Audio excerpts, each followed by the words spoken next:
Hello students, आज हम start लेंगे सैलरी हेड के दूसरे पार्ट ऑफ चैप्टर की, and that is income from salary head at the time of retirement. So यहाँ पे हम बात करेंगे सभी रिटायरमेंट बेनिफिट्स की। So this is chapter number 6 of your book.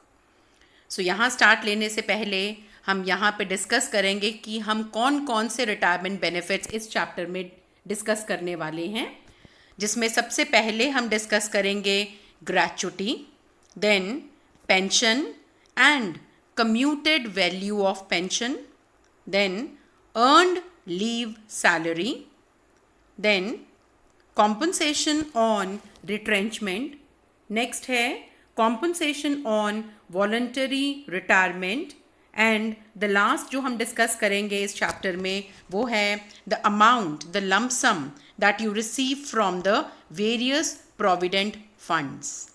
सो ये हम यहाँ पे इस चैप्टर में डिस्कस करने जा रहे हैं। सो यहाँ पे जो नीचे एक छोटा सा चार्ट दिया हुआ है, दिस इज़ बेसिकली कि हर जो आपका रिटायरमेंट बेनिफिट है उसमें आप किसको गवर्नमेंट एम्प्लॉय, किसको नॉन गवर्नमेंट एम्प्लॉय आप मानते हैं। सो वी स्टार्ट, सबसे पहले हमारा सबसे पहला जो रिटायरमेंट बेनिफिट हम डिस्कस करेंगे दैट इज़ ग्रेच्युटी। ग्रेच्युटी को समझने के लिए हम इस चार्ट के थ्रू इसको समझेंगे। Gratuity that is received by government और लोकल अथॉरिटी एम्प्लॉयज़, यानी ऐसे एम्प्लॉयज़ जो सरकारी या सेमी गवर्नमेंट की कैटेगरी में आते हैं। अगर उनको ये ग्रेच्युटी का अमाउंट रिटायरमेंट के समय मिलता है तो जितना भी लमसम अमाउंट मिलेगा the whole amount will remain exempted. So इसका मतलब टैक्सेबल ये है, लेकिन किसके लिए है? नॉन गवर्नमेंट एम्प्लॉयज़ के लिए। तो अब हम बात करेंगे नॉन गवर्नमेंट एम्प्लॉयज़ की। नॉन गवर्नमेंट एम्प्लॉयज़ के केस में हम इस कैटेगरी को दो पार्ट्स में करेंगे। पहला, that is on the left side, that is the employees who are working in an organization, एक ऐसी ऑर्गेनाइजेशन में वो काम कर रहे हैं which is covered by the payment of gratuity act 1972। और दूसरा, हम वो नॉन गवर्नमेंट एम्प्लॉयज़ की बात करेंगे जो ऐसी ऑर्गेनाइजेशन में काम कर रहे हैं जो कि not covered by payment of gratuity act 1972। अगर आपके non government employees payment of gratuity act 1972 जहाँ पे अप्लाई हो रहा है ऐसी ऑर्गेनाइजेशन में काम करते हैं, तो हमारा कितना अमाउंट ग्रेच्युटी का जो हमें मिलेगा, जो आपके एम्प्लॉय को मिलेगा, वो कितना एग्जम्प्टेड होगा। इसको कैलकुलेट करने के लिए हम 3 पॉइंट्स कैलकुलेट करेंगे। सो ये चार्ट में दिए हुए हैं। 3 पॉइंट्स कौन से हैं? सबसे पहला पॉइंट है 15 days salary for every completed year of service. Okay, so उसके बाद दूसरा है the amount decided by government, it is fixed and this is 20 lakhs। याद रखिएगा, ये 20 lakhs हर पर्सन के लिए लाइफ टाइम के लिए है। यानी अगर आप बार बार नौकरी छोड़ रहे हैं, आप जॉब से कभी भी रिज़ाइन कर रहे हैं और आपको ग्रेच्युटी का पैसा मिला है पहले भी, तो जितना भी ग्रेच्युटी की आपको एग्जम्पशन मिल चुकी है उससे ये 20 लाख रुपया कम हो जाएगा। यानी आप उसको 20 लाख्स में से माइनस करेंगे, फिर नेक्स्ट एग्जम्पशन के लिए अप्लाई करेंगे। So this 20 lakhs is for the whole lifetime. उसके बाद है आपका ग्रेच्युटी एक्चुअली रिसीव्ड, ये आपको क्वेश्चन में दिया होगा। ये 3 पॉइंट्स हम कैलकुलेट करेंगे and which ever is less जो भी होगा that will be exempted amount. और टैक्सेबल यानी जितना भी हमारा अमाउंट हमें एक्चुअली ग्रेच्युटी का मिला है उसमें से एग्जम्प्टेड अमाउंट जब हम माइनस कर देंगे तो टैक्सेबल अमाउंट हमारे पास आ जाएगा। अब इसको करने के लिए हम कुछ यहाँ पे नोट्स में पॉइंट्स दिए हुए हैं, ये हम थोड़ा सा ध्यान से देखेंगे जो हमें कैलकुलेशन में मदद करेंगे। सबसे पहले कैलकुलेशन ऑफ 15 डेज सैलरी कैसे कैलकुलेट करेंगे? This will be 15 divided by 26 means working on average आपके हर महीने के दिन हम मानते हैं 30, माइनस कर देंगे उसमें से 4 आपके Sundays on average, okay, and remaining working आपके डेज आ गए 26. सो 15 divided by 26 multiplied by salary last drawn. एक सिंगल सैलरी आप लेंगे लास्ट ड्रॉन, जो सबसे आखिरी आपकी ड्यू हुई है, उसको आप मल्टीप्लाई करेंगे 15/26 से. उसके बाद आगे हम और देखते हैं for calculating the period of service. इसको आगे फर्दर जब हमने मल्टीप्लाई करना है तो किससे मल्टीप्लाई करना है? अ पीरियड, यहाँ पे हम जब टाइम पीरियड कैलकुलेट करेंगे तो कंप्लीट ईयर्स भी लेंगे एंड उसके साथ साथ कुछ और भी लेंगे. A period of more than 6 months will be taken as 1 year. Yes, अगर आपने नौकरी जितने साल जहाँ से आपको ग्रेचुटी मिल रही है रिटायर होने पे या रिज़ाइन देने पे, वहाँ पे आपने कितने साल, कितने कंप्लीट ईयर्स और कितने कंप्लीट मंथ्स आपने काम किया है, तो आपको जब वो डाटा मिल जाएगा तो आप देखेंगे कि जो महीने हैं वो आपके 6 months या उससे कम है तो आप इग्नोर कर देंगे. लेकिन अगर वो टाइम पीरियड आपका महीने जो आपके साथ में हैं वो आपके 6 months को एक्सीड कर रहे हैं, इन दैट केस आप उसको 1 year मानेंगे. फॉर एग्जाम्पल, अगर आपने कहीं पे भी नौकरी जब रिज़ाइन दिया या आप रिटायर हुए तो आपने काम किया है 20 years and let it be 11 months, तो ये 6 months से ज़्यादा है. तो हमारा टोटल टाइम पीरियड जो हम मल्टीप्लाई करेंगे दैट विल बी 21. ओके, लेकिन अगर आपने जहाँ पे भी रिज़ाइन दिया है आपने वहाँ पे काम किया है 20 years एंड 3 months, तब आप 3 को इग्नोर कर देंगे और आप सिर्फ 20 से मल्टीप्लाई करेंगे. So this is we have to take care. उसके बाद आपका यहाँ पे सैलरी, यानी सैलरी लास्ट ड्रॉन तो दी है, लेकिन सैलरी में लेना क्या है? सैलरी में यहाँ पे हम लेंगे, यस प्लीज़ मार्केट. हमने अभी तक पिछला चैप्टर जब सैलरी का किया हमने हर कैलकुलेशन में सब कुछ लिया, लेकिन हमने डीए कभी नहीं लिया. This is for the first time in the calculation कि हम डीए ले रहे हैं. यस, बेसिक पे और साथ में लेंगे डियरनेस अलाउंस. ओके, सो आप उसको दोनों का टोटल करेंगे, आखिरी महीने के दोनों चीज़ें लेंगे, मल्टीप्लाई करेंगे उसको 15/26 से और मल्टीप्लाई करेंगे उसको दैट इज़ ईयर्स से.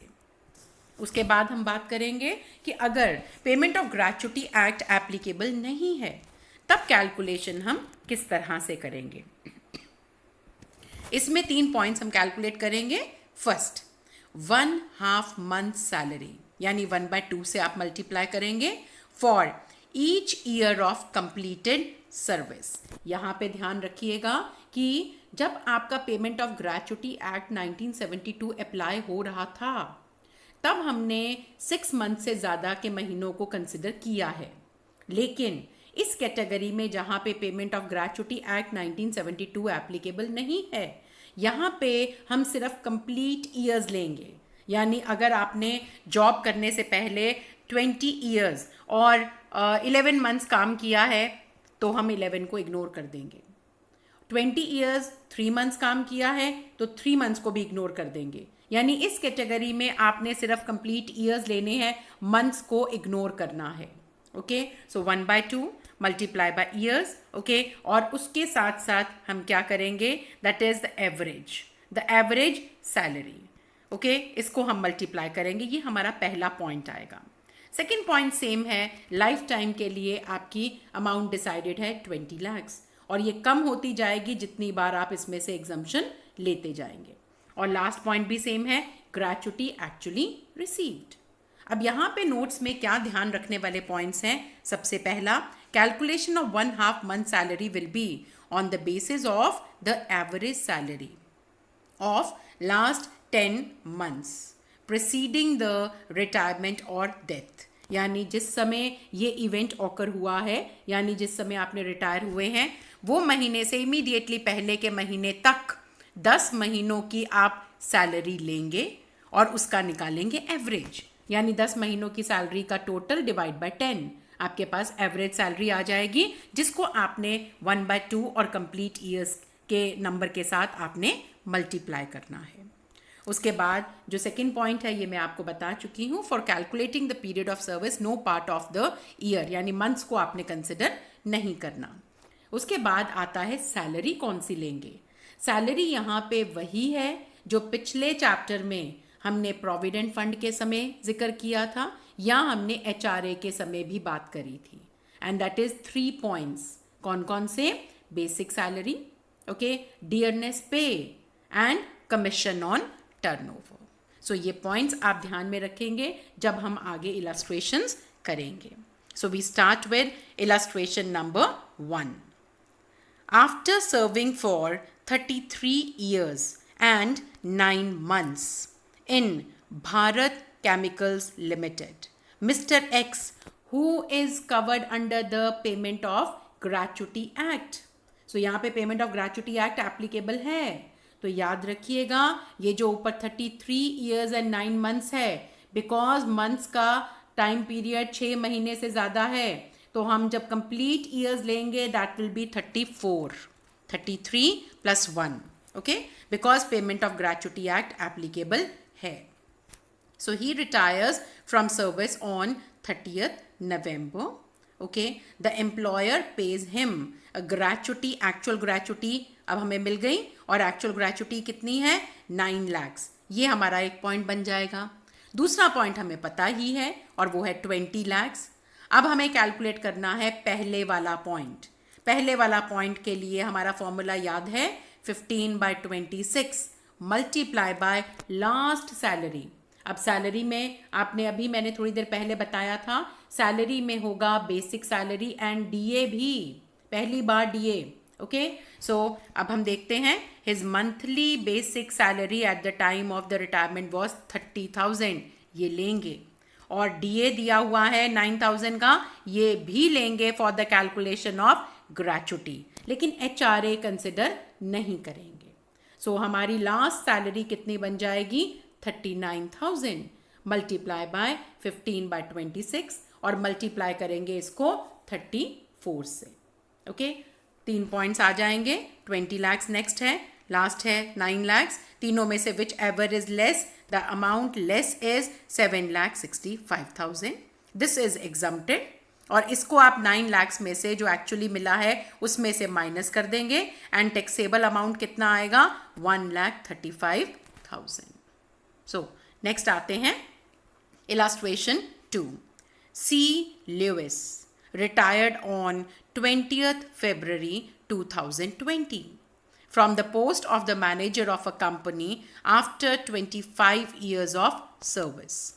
During the 10 months ending on 31st January 2020, he was drawing a monthly salary of 60,000 and conveyance allowance of 5,000. He was eligible to receive a gratuity of 9,30,000. 9,30,000 आपका एक point बन गया, actual amount of gratuity received. तो हमारे answer का एक point तो हमें मिल गया. उसके बाद from his employer and was paid the same net of tax. Earlier in his career Lewis had received 2,40,000 as gratuity. आगे भी उसको किसी नौकरी में, किसी जॉब में 2,40,000 ग्रेचुटी मिला था जब वहाँ पे उसने जॉब छोड़ी थी. ओके, और from a previous employer in respect of which he enjoyed full exemption from the tax. और ये 2,40,000 की ग्रेचुटी की एग्जम्पशन ऑलरेडी ले चुका है. ये अमाउंट का क्या करेंगे? हम इसको 20 lakhs में से माइनस करेंगे. क्यों 20 lakhs में से? क्योंकि 20 lakhs आपका लाइफ टाइम तक का है. तो माइनस करने के बाद आंसर कितना आएगा? 17,60,000, जो हमारा एक और पॉइंट हमें मिल गया. Compute the taxable part of gratuity he has now received. Mister C. Lewis is not covered under the payment of gratuity act. इसका मतलब यहाँ पे फॉर्मूला लगेगा 1/2 multiply by average salary and multiply by only completed years of service, that is 25. Okay, so formula लगाएंगे हम. सबसे पहले हमें चाहिए एवरेज सैलरी, और एवरेज सैलरी हमारे को यहाँ पे क्वेश्चन में दी हुई है. इन्होंने एवरेज सैलरी हमें जो बताई हुई है और वो है आपकी दैट इज 60,000. तो 60,000 multiply by 1/2 and multiply by 25, तो ये आपका आंसर आएगा 7,50,000। अब तीनों में से विच एवर इज लेस कितना है? 7,50,000। ये हमारा हो जाएगा एग्जम्प्टेड, और इसको हम एक्चुअल अमाउंट 9,30,000 में से माइनस करेंगे और हमारा टैक्सेबल अमाउंट आ रहा है 1,80,000। Now we come again and